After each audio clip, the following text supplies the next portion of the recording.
miracles. I have a book that I'm reading about another kind of thing that I'm doing, and I have the daily word. So I have this stack kind of, and the other day, I don't know if the cats got on or whatever, but it was all over the place, and I'm trying to put it together, and this book was along with them, Bringers of the Light. And I have to apologize if somebody gave me this book. I don't remember who gave it to me, and I don't remember where it came from, but it was all of a sudden there, which to me is like, tells me something. So it's by Neale Donald Walsch, and it's a very thin book, so I picked it up and I started reading it. And I thought, wow, this is exactly what I needed.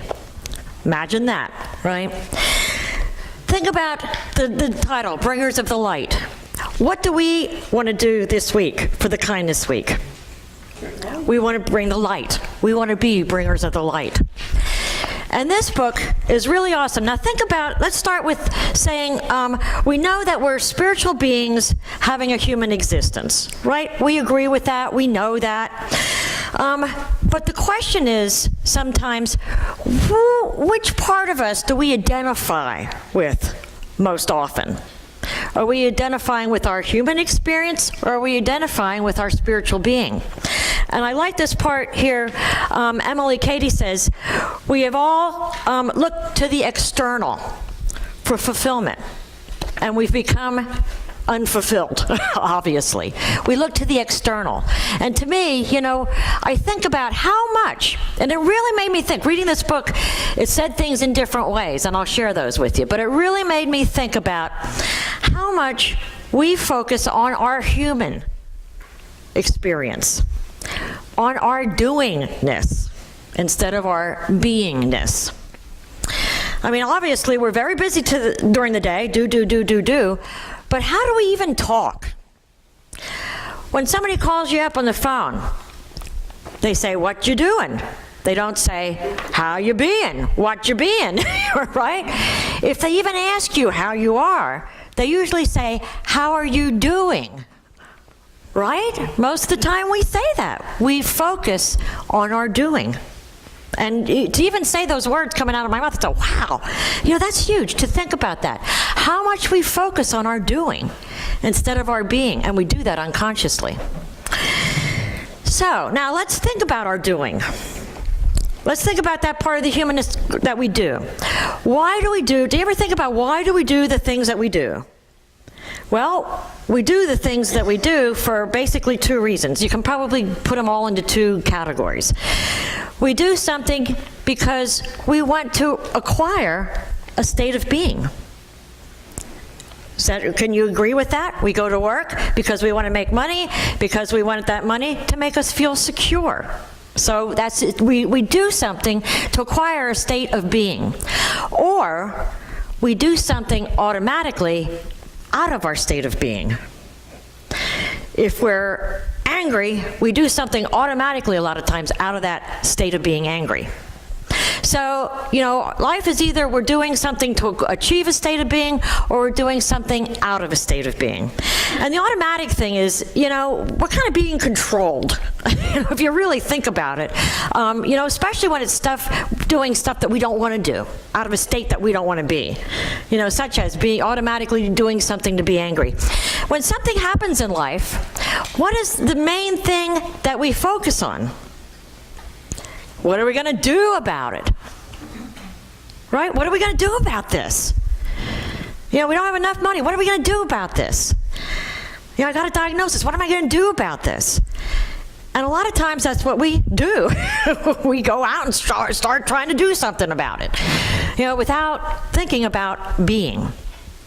And, you know, this talk here in this book really, really makes you think. And I want you to walk out of here thinking about, you know, and thinking about focusing more on our state of being instead of our state of doing.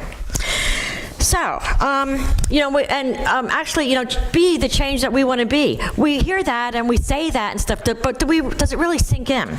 So, Bringers of the Light, he talks about becoming who you really are, becoming who you really are. So he says there's 5 steps and 5 principles.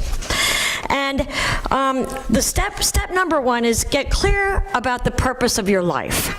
And if you want to think about, kind of lightly think about this stuff, as we go along here, go ahead and do that. So, be clear about the purpose of your life. So then we think about, what is the purpose of life? What's the purpose of life in general? What's the purpose of life? What's the purpose of my life? Okay? Then he goes on to really the principle behind the first step is to keep in mind that life is pointless, and that's God's greatest gift. Okay, God's greatest gift, that life is pointless, means that we get to create our own purpose. We get to choose that. He says, your function is to create the point of your life. Step number 2, and think about that. A lot of times when people say, what's the purpose of your life? What do we usually say? We usually answer in doing something, right? It's what we're going to do. We're going to, create peace in the world. Right? We're gonna join the UN, United Nations, and we're gonna be the person that's gonna bring peace to the world. That's what we're gonna do. Okay, and it's a lofty function, a lofty expectation, and that's great. That's our function. Now, translate your purpose. This is step 2. Translate your purpose from doingness to beingness. And this is where it all comes together. That's very important. With the thought of doingness is the function of the body, beingness is a function of the soul. So when we take our thought of doingness, what we want to do, and translate that to a state of being, how would that look? If we want to bring peace to the world, what do we have to be? I like Charlie's signature. It says world peace through inner peace. What's that? Charlie's signature is world peace through inner peace. World through peace, through inner peace. Yep. So what must we be? Peace. Peace. We have to be peace. Exactly. Right? If we want to be a healer, what do we have to be? Healed. We have to be healed. We have to be healing. Right? If we want to bring kindness, to the world, what do we have to be? Kind. All those things is, but do we focus on, a lot of times when we say we want to change the world, we want to bring kindness into Reading. What can we do? And isn't that what we're doing, actually? We're saying, what can we do? It's not, how can we be? And that's the question first that should be asked, is how must I be? Or how do I want to be? So, translate your purpose from doing into being. The principle behind that is you're a human being, not a human doing. Okay? So translate your function into, from doing into being. Step 3 is, and remember, you know what, remember when we talk about doing and being, our life already is a showcase for how we're being. Our life is basically of doing, shows how we are being now. So if we want our life differently, it's a different state of being, to get into a different state of being. So, if somebody would call you up right now and say, what are you doing? You'd answer, I'm sitting in unity. But why are you here? You're here to fulfill for something, right? I'm being fulfilled. I'm fulfilled. Right? I'm enlightened. I'm remembering. I'm all of these things that I want to be. Right? That's instead of what we're doing, but focus on what we're being. Okay, so number 3 is adopt right now the state of being you have described, no matter what you are doing. So, and this is where the fun comes in life. Okay, this is where it gets sticky, kind of. Okay, so we want to bring world peace, and so we have to be peace. So we have to adopt peace in our life, and we have to focus on that no matter what happens. We have to focus on our being, and we have to be peace. So you go home, the kids are nuts, your mom's nuts, everybody's crazy, your neighbor's yelling, they're making all this noise. What do? Focus on our being, right? It's all these things. It's focus on our being. And remember, that if we want to see peace, we have to be peace. So it's to make a total commitment that no matter what happens in our life, we are going to be what we want to be and hold on to that. And it goes right into principle number 3 with the adopt that right now. Principle number 3, he says, is everything you are being, no, that's not yet. Everything you are being, you are being because you choose to be. Okay, step 4 is observe opposition and call it opportunity. Okay, so when we go home and, all these things come into our life that aren't very peaceful, look at it as opportunity. We can be the peace in that situation. We can be whatever it is in that situation. And all those situations will come into our life because we have made a commitment to be the opposite. Right? We will draw all those things so that we can be that peace. And as long as we make a commitment, we bring that to everybody. We become that. We bring that. So we say observe opposition and call it opportunity. Now Unity calls it caramelization. If you ever read any of Charles Fillmore's books or whatever, I know Catherine Ponder has it in her prosperity book. Caramelization means that when you decide to go on a spiritual path, or you decide to change, or you decide here, to focus on your being, all heck is going to break loose. Because it brings it all to the top. It brings it all to the top to heal it, so that you can experience it, so that you can become it. And look at that instead of, as a problem, look at it as an opportunity. Observe opposition and call it an opportunity. And it's going to be interesting because if you become the state that you want to become, the people around you that don't like that state, they're not going to like it. They're going to try to push you back in the tribe. Come on, come back in the tribe and complain with me. Right? So they might not like it, and they'll just drop away or whatever. But it'll be, we might find opposition. It might not be easy, but that's where we can really, really show who we are and really go back to that state of being. So principle 4 is, as soon as you decide who and what you are, everything unlike it will come into your space, okay? To show you that you can still, even no matter what happens out here, you can still hold on to that state of being. And once we hold on to that state of being, we start becoming that. And that's what automatically happens then. Once we focus on that and make a commitment to become that, we automatically become that. So that when we get into a situation, automatically, we don't even have to think about going back to that state that we want to be. We'll automatically be there. It's our state of being, because it's our normal state of being. Number 5 is allow form to create itself. Meaning, when we decide our function, what we want to do, we get into that state of being. We don't have to do anything. We don't have to decide what to do. We don't have to hunt what to do. That's where the allowing and the creativity comes in. Because once we get into that place of being, everything's going to fall into place. He says, if you are in a state of being, the state of doing comes naturally. It has to. It has to fall in place because you become that. So everything will fall in place. And I'll give you an example of that he has from the book. The principle of that is beingness becomes form. Beingness becomes form.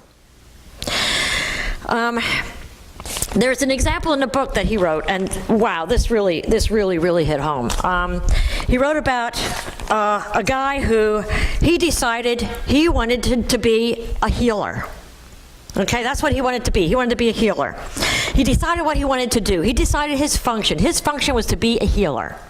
So, he had faith he could be a healer. He quit his job, went out to be a healer. Now, he was married, and the wife didn't really care too much that he, cared about him just quitting his job because he didn't have another job lined up. But he knew he was going to be a healer, and that was his function. He was going to be a healer, and that's what he was going to do. So he quit his job, started looking for jobs, but he didn't really find any ads in the paper like, healer wanted, company healer wanted, entry level. Couldn't find any jobs really that he wanted. So he figured, you know what, I'll create my own job. So he opened an office and he put up a shingle and put out he was a healer, and but nobody came. Nobody came because he really didn't have any, anything that he did. He thought, well, maybe, but he was a healer. But he knew he could be a good healer. He wanted to be a healer. So, and he had faith that he was going to be a healer too. So, anyway, all these things, they weren't working out. So, he's thinking, okay, what am I doing wrong here? I'm a healer. I have this office. I have my shingle out. I'm a healer, and nothing's working. What's happening? I lost my wife. I lost my job. I lost all my finances, and now I don't have any people coming to me. So he decided, or he learned, to be in a state of beingness. He learned these principles, and he realized that, what he did was he figured out, number one, what he wanted to do with his life, and he went out to do it without getting into the state of being. And that's what happens when we do that, when we do that knee-jerk reaction. We're going to do this, and we're going to go out there, instead of getting into the state of being. So, he figured, okay, he'll get into that state of being. And he thought about that. If he wanted to be a healer, what would that state of being be? That state of being would be healing. He'd be in a healing state of being. So he started working on his inner being, or his state of being, to be a healer. And he started focusing on that. And I want to read you what happened. It says,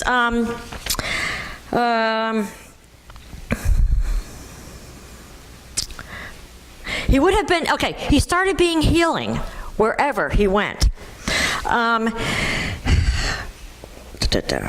He returned to what he had been doing before his job took him back. He decided to become, he returned to what he had been doing before he decided to become a healer, which brought more money back into his life. His wife returned to him too, which was a source of great happiness for him, because in that relationship, he was healing.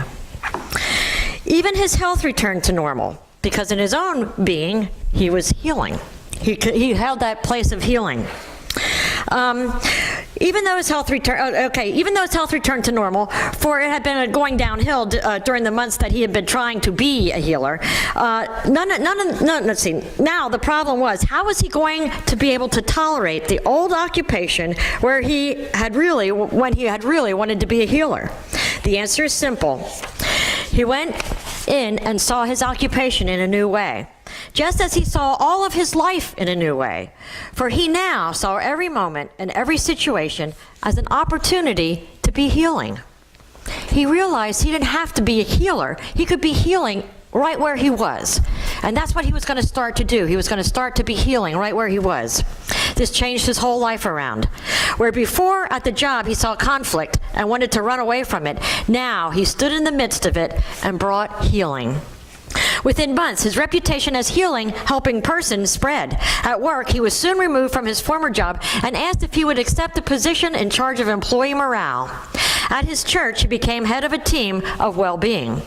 In his home, his spouse and his children found a new place of comfort to go when they had moments of confusion, conflict, or despair. Never before did this man have such a rich and wonderful experience of who he really was. He was becoming that healer because he was healing. But it went further. Soon people in the community began to hear about him, mainly from his activities at church and on his job. One day, he was asked by a friend if he would have time and the willingness to volunteer at a local hospice organization. He knew instinctively that this was a place where he could express and experience a part of himself, a side of himself that longed for richer and richer unfoldment. His wife encouraged him. His minister thought it was a wonderful place for his skills, and his employer even gave him a certain amount of time on the clock each month to undertake the work if he would be kind enough to tell the hospice that he was representing the company. Soon, his work with the hospice became the company's in-kind contribution to a charitable organization. The hospice staff saw his obvious desire, his ability, his enthusiasm for working with people, both patients and volunteers, in this unique setting. It took only a few months for the organization to realize that they had a very valuable man among its midst. Then, as, quote, luck would have it, the president of patient and family well-being at the hospice, a layperson working in close concert with the chief medical officer, moved to another town to accept a new opportunity. You already know how this ended. Today, when he is not working directly with the terminally ill and their families in their home organization, this man travels the country speaking to hospice staff and volunteers. He has written a book, appeared on television, lectured at universities and churches all across America. Recently, at one of those lectures, he was introduced in a way which caught his ear. Ladies and gentlemen, the moderator began, I would like to introduce you to a man who knows and deeply understands the meaning of the word healer. And this is how it happens. Had this man tried to become a hospice advocate, author, or activist in the first place, he never would have succeeded. In fact, the idea of even doing this kind of work would have never occurred to him. Yet, here he is. He's now a healer. Doingness will always follow beingness, as surely as night will follow day. For beingness cannot be denied and never will. Yes, there was a story that Neil Donald Walsh talks about in one of his books, I don't know what it's from, probably the first one, about two people who grew up on the same street, went to the same school, same colleges, same law school. They both opened up the law offices on the same block. One was successful, one was not. Because one was doing what a lawyer does, the other one was being a lawyer. Wow, yeah. There's a difference between doing and being. And if the being comes first, just like this, what happened to this guy is, we'll see all those doors open.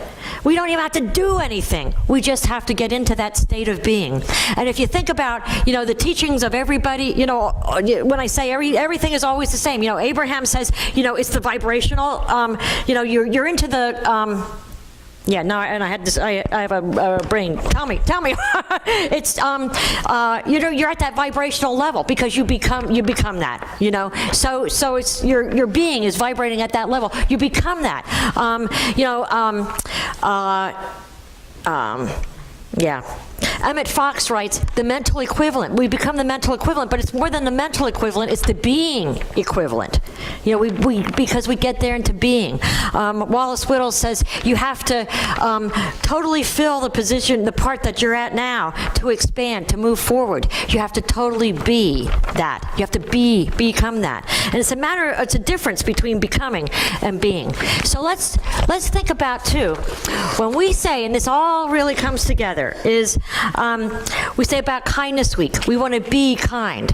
So, studies have shown that when people do kindness, it affects other people. They tend to do kind acts, and, it's like a roller coaster. But when we focus on kindness, so we have everybody focusing on kindness, we're focusing on our being kind. And, the doors will open. Last year when we did the Kindness Week, it was stimulated by a study or a activity that was done by a college professor in a North Carolina college.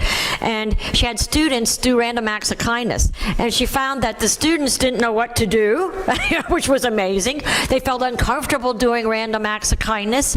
All of these things, it's like horrifying, actually, that they don't know how to be kind. They didn't know, how to do random acts of kindness. They felt uncomfortable doing that.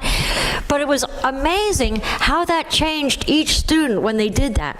And one thing that really stands out was the one student said, I didn't know what I was going to do, or how I was going to find areas to be kind or ways to be kind.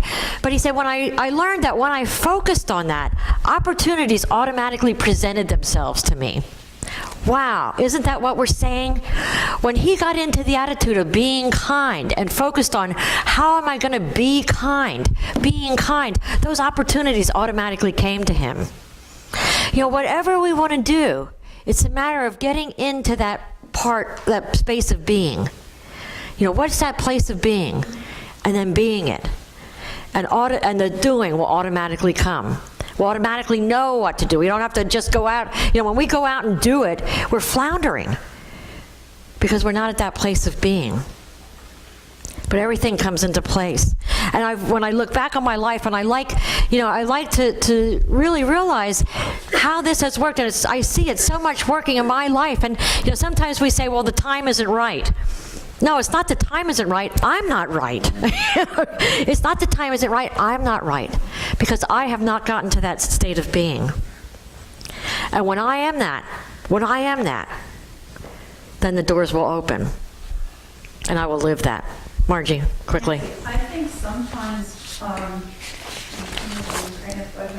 but when we're looking for an opportunity to do something, it might just be that we're out in the store waiting in line or something, and somebody makes a comment about how negative something is, or whatever it is. And rather than being, if we're in a state of being, rather than doing, we're kind of filled up, where maybe we will find something else to say, rather than going along with the negativity of what's being said. And it may be, something that's going on in our town or our state or all over the world. I mean, like what happened in Boston. But if we can stand firm and give some love or, something meaningful, that is very important. And that's from a state of being. Exactly. And that's When we're living with trying to have our mind open as we're doing something, exactly, Margie. And that's God part of me. Yes.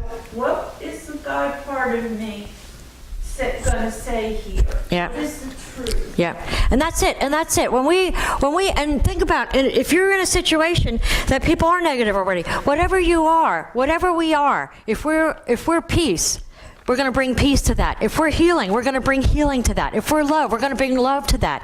And all of those are higher spiritual energies, and all of those are really God. We're bringing God to that.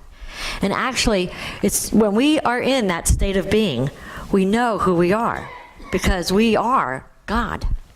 We are God as that state of being. Because what do we say God is? God is absolute good. God is life. God is divine mind. God is source. God is abundance. God is power. God is perfect order and harmony. God is love. God is wisdom. God is spiritual understanding. God is knowledge. God is perfect health and perfect wholeness. When we become, or when we are in a state of being, as God is, then we know who we truly are. We are identifying with our spiritual being, not with our human doing. And that's the thing, is to identify. And that's when we can get to a point when we identify with that being and we focus on that being. That's when we can let go and let God. Because that's when everything comes to us. So it's a matter of just focusing on that state that we want to become, that we want to be. And no matter what, stay with it. Know that opportunities will come to you like crazy, and be thankful for that opportunity to stay peace, to stay love, to stay joy, to stay all those things. Give thanks for those opportunities instead of looking at them as crisis or conflict. Be thankful for those opportunities and hold fast. When we talk about being what we become, I love this. This is also from Lessons in Truth, and she says, one drop of water taken from the ocean is just as perfect ocean water as the whole great body, which we are, that one drop of water. The constituent elements of water are exactly the same, and they're combined in precisely the same ratio or perfect relation to each other, whether we consider one drop, a pailful, a bucketful, or an entire ocean out of which out of which the lesser qualities are taken. Each is complete in itself. They differ only in quantity and degree. Each contains the whole, and yet no one could make the mistake of supposing that from this statement that each drop is the entire ocean. Man is a threefold being, made up of spirit, soul, and body. Spirit, our innermost, real being, the absolute part of us, and the I of us, has never changed. Though our thoughts and our circumstances may have changed hundreds of times, the part of us is standing forth of God into visibility. It is the Father in us. At that central part of his being, every person can say, I and the Father are one, and we speak the absolute truth. And we say that when we're in that state of being. And we know that. And we know who we are. So, I think that's huge. Think about the 5 steps. State your function. Think about what you want to do. Put it into beingness. What's the third one? Translate into beingness.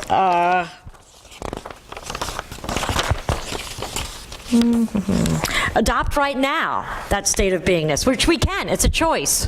We don't think sometimes it's a choice, but it's a choice to make. Adopt that state of beingness. Observe opposition and call it opportunity, and allow form to create itself. The 5 steps of creation. You should have those written down. And actually, on the last page of this, and I can make a copy and blow it up. On the last page of this, he has the 5. He hasn't written the steps and the principles in this book, so I will make a copy and blow it up so that everyone can take it along. And it's a good little book. It's an easy reader, obviously. Bringers of the light. And once we do that, we're bringers of the light. No matter what function we take. If we're peace, if we're love, if we're healing, no matter what functions, we're bringers of the light. So, and that's what we want to be. So, I'd like to take these thoughts into meditation.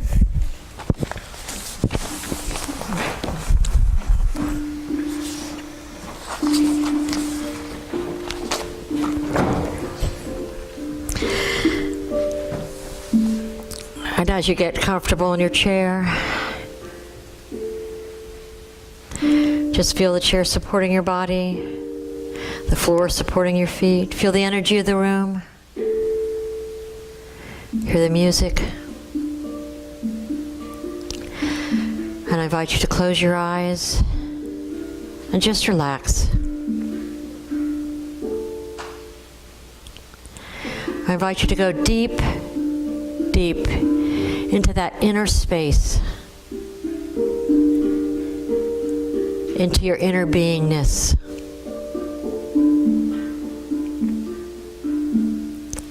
That place of your source.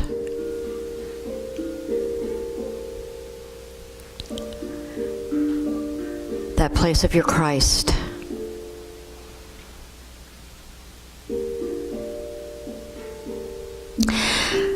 And as we talked, I want you to bring up that state that you choose to be. Hold it in your mind.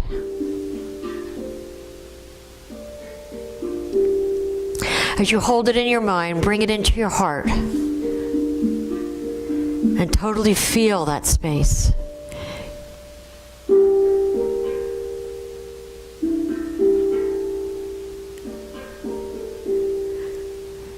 Feel that state overwhelming your body. Feel that state of being expanding into this room.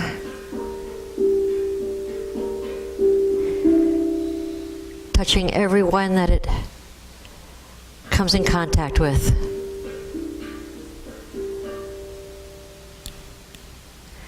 As you sit in this room, know that you are bringing to this space love, peace, healing, power, prosperity, goodness.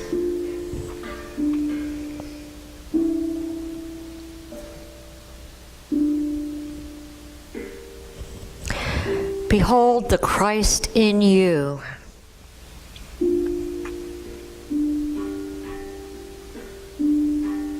For I behold the Christ in you. Here the life of God I see. I can see great peace too. I can see you whole and free. I behold the Christ in you. I can see this as you walk. I can see this in all you do. I can see this as you talk. I behold God's love expressed. I can see you fulfilled with power. I can see you ever blessed. I see Christ in you, hour by hour.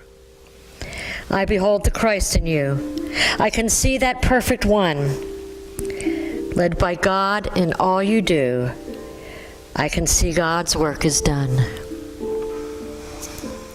Behold that Christ in yourself. Feel that state of being. And as you feel that state of being, know your oneness.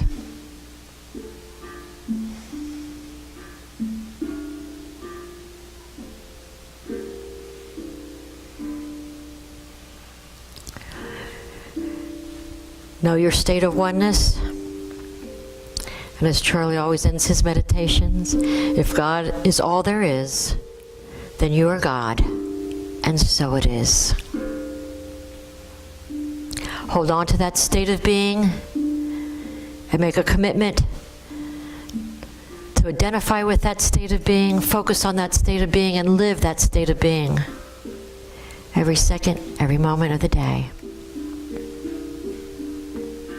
And know that those doors will open.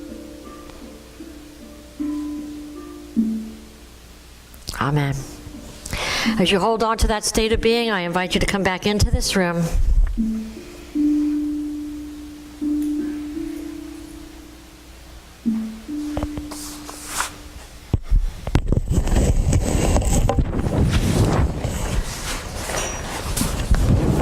Knowing that you have the power and the ability to choose your function and choose your state of beingness.